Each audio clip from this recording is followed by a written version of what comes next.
أعوذ بالله من الشيطان الرجيم. بسم الله الرحمن الرحيم. ألف لام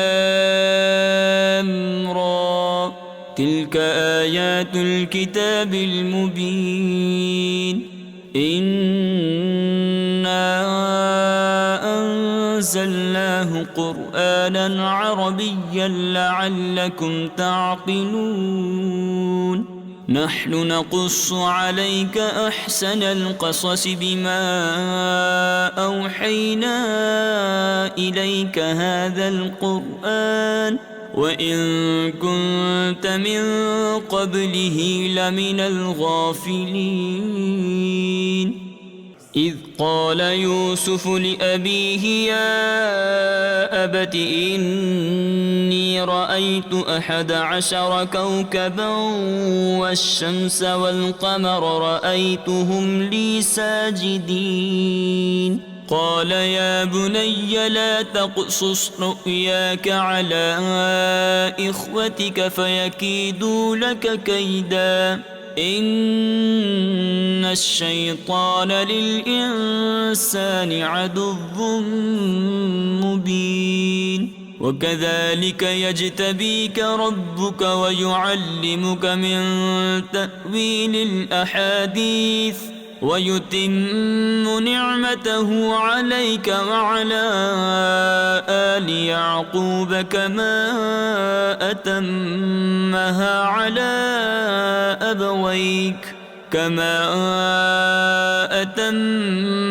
على أبويك من قبل إبراهيم وإسحاق إن ربك عليم حكيم. لقد كان في يوسف وإخوته آيات للسائلين إذ قالوا ليوسف وأخوه أحب إلى أبينا منا ونحن عصبة إن أبانا لفي ضلال مبين. اقتلوا يوسف أو اطرحوه أرضا يخل لكم وجه أبيكم وتكونوا من بعده قوما صالحين. قال قائل منهم لا تقتلوا يوسف وألقوه في غيابة الجب يلتقطه بعض السيارة إن كنتم فاعلين. قالوا يا أبانا ما لك لا تأمنا على يوسف وإنا له لناصحون. أرسله معنا غدا يرتع ويلعب وإنا له لحافظون. قال إني ليحزنني أن تذهبوا به وأخاف أن يأكله الذئب وأنتم عنه غافلون. قالوا لئن أكله الذئب ونحن عصبة إنا إذا لخاسرون. فلما ذهبوا به وأجمعوا أن يجعلوه في غيابة الجب وأوحينا إليه لتنبئنهم بأمرهم هذا وهم لا يشعرون. وجاءوا أباهم عشاء يبكون. قالوا يا أبانا إنا ذهبنا نستبق وتركنا يوسف عند متاعنا فأكله الذئب وما أنت بمؤمن لنا ولو كنا صادقين. وجاءوا على قميصه بدم كذب قال بل سولت لكم أنفسكم أمرا فصبر جميل والله المستعان على ما تصفون. وجاءت سيارة فأرسلوا واردهم فأدلى دلوه قال يا بشرى هذا غلام وأسروه بضاعة والله عليم بما يعملون. وشروه بثمن بخس دراهم معدودة وكانوا فيه من الزاهدين. وقال الذي اشتراه من مصر لامرأته أكرمي مثواه عسى أن ينفعنا أو نتخذه ولدا وكذلك مكنا ليوسف في الأرض ولنعلمه من تأويل الأحاديث والله غالب على أمره ولكن أكثر الناس لا يعلمون. ولما بلغ أشده آتيناه حكما وعلما وكذلك نجزي المحسنين. وراودته التي هو في بيتها عن نفسه وغلقت الأبواب وقالت هيت لك قال معاذ الله إنه ربي أحسن مثواي إنه لا يفلح الظالمون. ولقد همت به وهم بها لولا أن رأى برهان ربه كذلك لنصرف عنه السوء والفحشاء إنه من عبادنا المخلصين. واستبق الباب وقدت قميصه من دبر وألف يا سيدها لدى الباب قالت ما جزاء من أراد بأهلك سوءا إلا أن يسجن أو عذاب أليم. قال هي راودتني عن نفسي وشهد شاهد من أهلها إن كان قميصه قد من قبل فصدقت وهو من الكاذبين وإن كان قميصه قد من دبر فكذبت وهو من الصادقين. فلما رأى قميصه قد من دبر قال إنه من كيدكن إن كيدكن عظيم. يوسف أعرض عن هذا واستغفري لذنبك إنك كنت من الخاطئين. وقال نسوة في المدينة امرأة العزيز تراود فتاها عن نفسه قد شغفها حبا إنا لنراها في ضلال مبين. فلما سمعت بمكرهن أرسلت إليهن وأعتدت لهن متكأ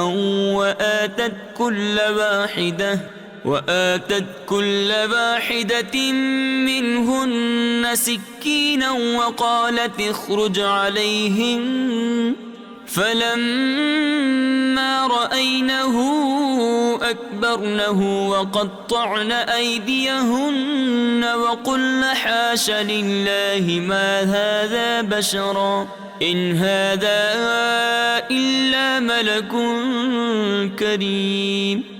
قالت فذلكن الذي لمتنني فيه ولقد راودته عن نفسه فاستعصم ولئن لم يفعل ما آمره ليسجنن وليكون من الصاغرين قال رب السجن أحب إلي مما يدعونني إليه وإلا تصرف عني كيدهن أصب إليهن وأكن من الجاهلين فاستجاب له ربه فصرف عنه كيدهن إنه هو السميع العليم ثم بدا لهم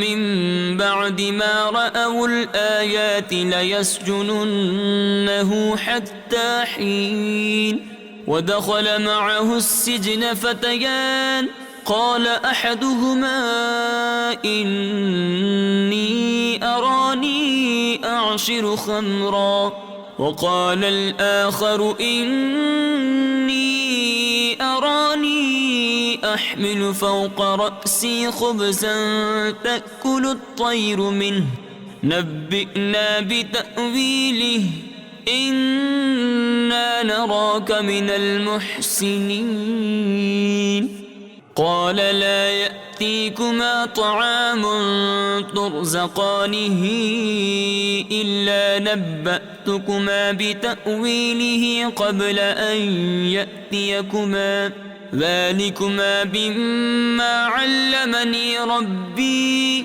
إني تركت ملة قوم لا يؤمنون بالله وهم بالآخرة هم كافرون واتبعت ملة آبائي إبراهيم وإسحاق ويعقوب ما كان لنا أن نشرك بالله من شيء ذلك من فضل الله علينا وعلى الناس ولكن أكثر الناس لا يشكرون يا صاحبي السجن أأرباب متفرقون خير أم الله الواحد القهار ما تعبدون من دونه إلا أسماء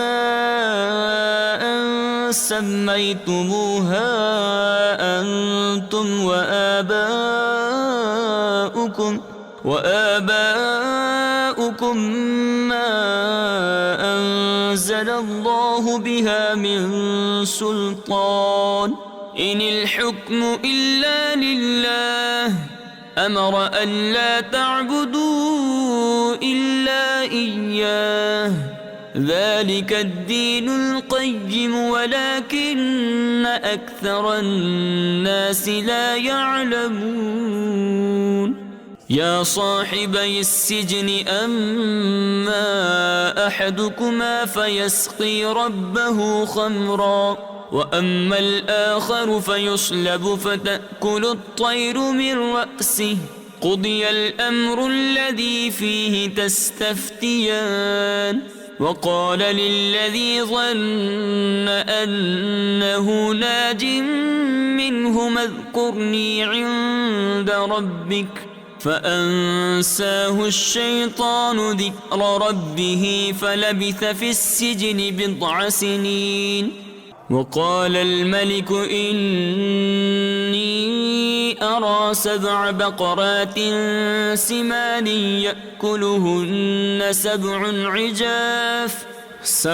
عجاف و7 سنبلات خضر وأخر يابسات يا أيها الملأ أفتوني في رؤياي إن كنتم للرؤيا تعبرون قالوا أضغاث أحلام وما نحن بتأويل الأحلام بعالمين وقال الذي نجا منهما وادكر بعد أمة أنا أنبئكم بتأويله فأرسلون يوسف أيها الصديق أفتنا في 7 بقرات سمان يأكلهن 7 عجاف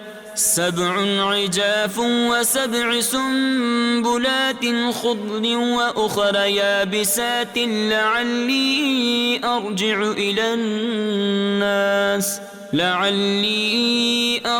إلى الناس لعلهم يعلمون قال تزرعون 7 سنين دأبا فما حصدتم فذروه في سنبله إلا قليلا مما تأكلون ثم يأتي من بعد ذلك 7 شداد يأكل ما قدمتم لهن إلا قليلا مما تحصنون ثم يأتي من بعد ذلك عام فيه يغاث الناس وفيه يعصرون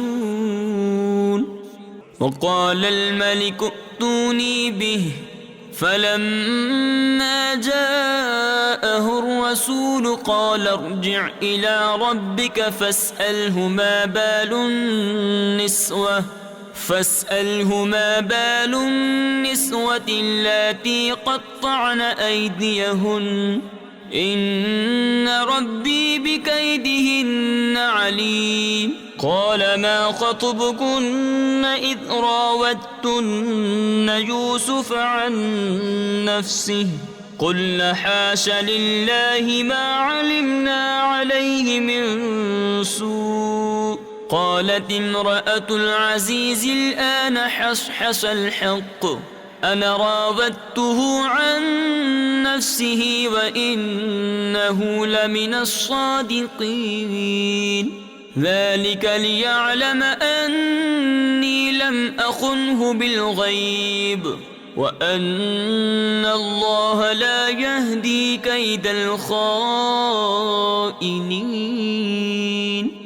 وما أبرئ نفسي إن النفس لأمارة بالسوء إلا ما رحم ربي إن ربي غفور رحيم وقال الملك ائتوني به أستخلصه لنفسي فلما كلمه قال إنك اليوم لدينا مكين أمين قال اجعلني على خزائن الأرض إني حفيظ عليم وكذلك مكنا ليوسف في الأرض يتبوأ منها حيث يشاء نصيب برحمتنا من نشاء ولا نضيع أجر المحسنين ولأجر الآخرة خير للذين آمنوا وكانوا يتقون وجاء إخوة يوسف فدخلوا عليه فعرفهم وهم له منكرون ولما جهزهم بجهازهم قال ائتوني بأخ لكم من أبيكم ألا ترون أني أوفي الكيل وأنا خير المنزلين فإن لم تأتوني به فلا كيل لكم عندي ولا تقربون قالوا سنراود عنه أباه وإنا لفاعلون وقال لفتيانه اجعلوا بضاعتهم في رحالهم لعلهم يعرفونها إذا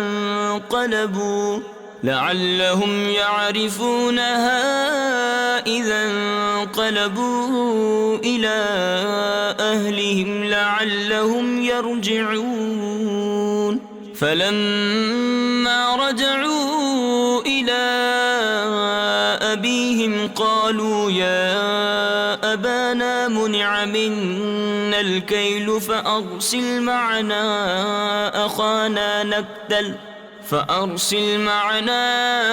أخانا نكتل وإنا له لحافظون قال هل آمنكم عليه إلا كما أمنتكم على أخيه من قبل فالله خير حافظا وهو أرحم الراحمين ولما فتحوا متاعهم وجدوا بضاعتهم ردت إليهم قالوا يا أبانا ما نبغي هذه بضاعتنا ردت إلينا ونمير أهلنا ونحفظ أخانا ونزداد كيل بعير ذلك كيل يسير قال لن أرسله معكم حتى تؤتون موثقا من الله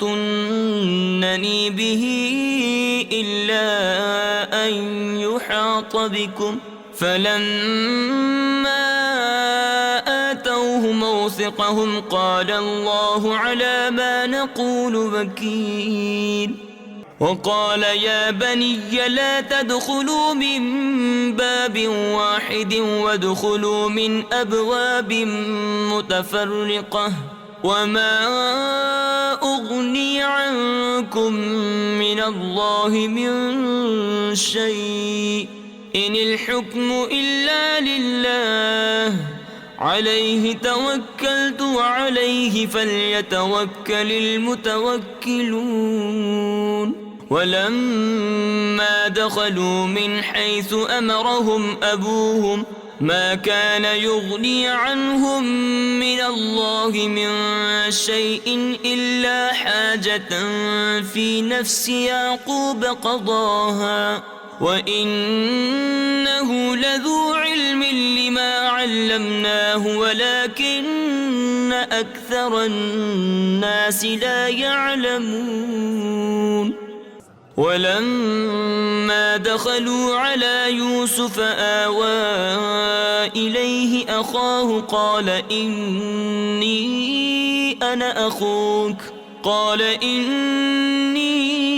أنا أخوك فلا تبتئس بما كانوا يعملون فلما جهزهم بجهازهم جعل السقاية في رحل أخيه ثم أذن مؤذن أيتها العير إنكم لسارقون قالوا وأقبلوا عليهم ماذا تفقدون قالوا نفقد صواع الملك ولمن جاء به حمل بعير وأنا به زعيم قالوا تالله لقد علمتم ما جئنا لنفسد في الأرض وما كنا سارقين قالوا فما جزاؤه إن كنتم كاذبين قالوا جزاؤه من وجد في رحله فهو جزاؤه كذلك نجزي الظالمين فبدأ بأوعيتهم قبل وعاء أخيه ثم استخرجها من وعاء أخيه كذلك كدنا ليوسف ما كان ليأخذ أخاه في دين الملك إلا أن يشاء الله نرفع درجات من نشاء وفوق كل ذي علم عليم. قالوا إن يسرق فقد سرق أخ له من قبل فأسرها يوسف في نفسه ولم يبدها لهم قال أنتم شر مكانا والله أعلم بما تصفون. قالوا يا أيها العزيز إن له أبا شيخا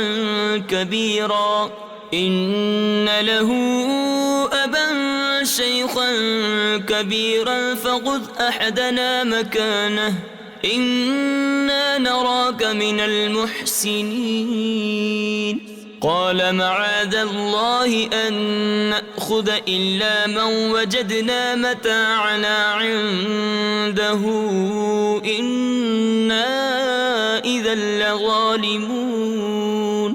فلما استيئسوا منه خلصوا نجيا قال كبيرهم ألم تعلموا أن أباكم قد أخذ عليكم موثقا من الله ومن قبل ما فرطتم في يوسف فلن أبرح الأرض حتى يأذن لي أبي أو يحكم الله لي وهو خير الحاكمين. ارجعوا إلى أبيكم فقولوا يا أبانا إن ابنك سرق وما شهدنا إلا بما علمنا وما كنا للغيب حافظين. واسأل القرية التي كنا فيها والعير التي أقبلنا فيها وإنا لصادقون. قال بل سولت لكم أنفسكم أمرا فصبر جميل عسى الله أن يأتيني بهم جميعا إنه هو العليم الحكيم. وتولى عنهم وقال يا أسفا على يوسف وابيضت عيناه من الحزن فهو كظيم. قالوا تالله تفتأ تذكر يوسف حتى تكون حردا أو تكون من الهالكين. قال إنما أشكو بثي وحزني إلى الله وأعلم من الله ما لا تعلمون. يا بني يذهبوا فتحسسوا من يوسف وأخيه ولا تيأسوا من روح الله إنه لا ييأس من روح الله إلا القوم الكافرون. فلما دخلوا عليه قالوا يا أيها العزيز مسنا وأهلنا الضر وجئنا ببضاعة مزجاة فأوف لنا الكيل وتصدق علينا إن الله يجزي المتصدقين. قال هل علمتم ما فعلتم بيوسف وأخيه إذ أنتم جاهلون. قالوا أئنك لأنت يوسف قال أنا يوسف وهذا أخي قد من الله علينا إنه من يتق ويصبر فإن الله لا يضيع أجر المحسنين. قالوا تالله لقد آثرك الله علينا وإن كنا لخاطئين. قال لا تثريب عليكم اليوم يغفر الله لكم وهو أرحم الراحمين. اذهبوا بقميصي هذا فألقوه على وجه أبي يأت بصيرا وأتوني بأهلكم أجمعين. ولما فصلت العير قال أبوهم إني لأجد ريح يوسف لولا أن تفندون. قالوا تالله إنك لفي ضلالك القديم. فلما أن جاء البشير ألقاه على وجهه فارتد بصيرا قال ألم أقل لكم إني أعلم من الله ما لا تعلمون. قالوا يا أبانا استغفر لنا ذنوبنا إنا كنا خاطئين. قال سوف أستغفر لكم ربي إنه هو الغفور الرحيم. فلما دخلوا على يوسف آوى إليه أبويه وقال ادخلوا مصر إن شاء الله آمنين. ورفع أبويه على العرش وخروا له سجدا وقال يا أبت هذا تأويل رؤياي من قبل قد جعلها ربي حقا وقد أحسن بي إذ أخرجني من السجن وجاء بكم من البدو من بعد أن نزغ الشيطان بيني وبين إخوتي إن ربي لطيف لما يشاء إنه هو العليم الحكيم. رب قد آتيتني من الملك وعلمتني من تأويل الأحاديث فاطر السماوات والأرض أنت وليي في الدنيا والآخرة توفني مسلما وألحقني بالصالحين. ذلك من أنباء الغيب نوحيه إليك وما كنت لديهم إذ أجمعوا أمرهم وهم يمكرون. وما أكثر الناس ولو حرصت بمؤمنين وما تسألهم عليه من أجر إن هو إلا ذكر للعالمين. وكأي من آية في السماوات والأرض يمرون عليها وهم عنها معرضون. وما يؤمن أكثرهم بالله إلا وهم مشركون.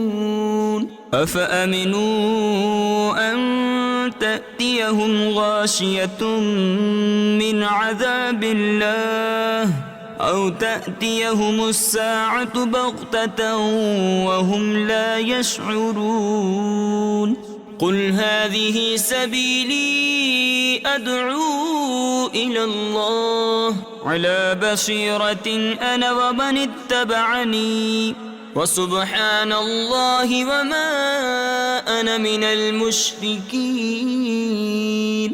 وما أرسلنا من قبلك إلا رجالا نوحي إليهم من أهل القرى أفلم يسيروا في الأرض فينظروا كيف كان عاقبة الذين من قبلهم ولدار الآخرة خير للذين اتقوا أفلا تعقلون.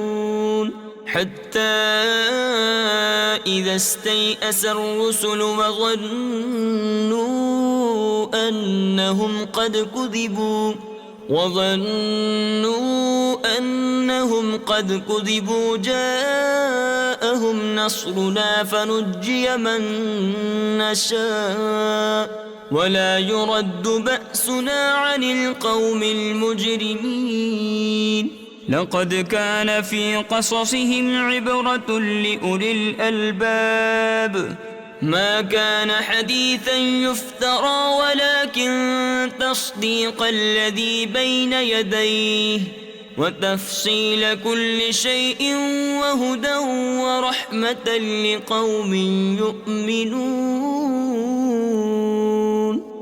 صدق الله العظيم.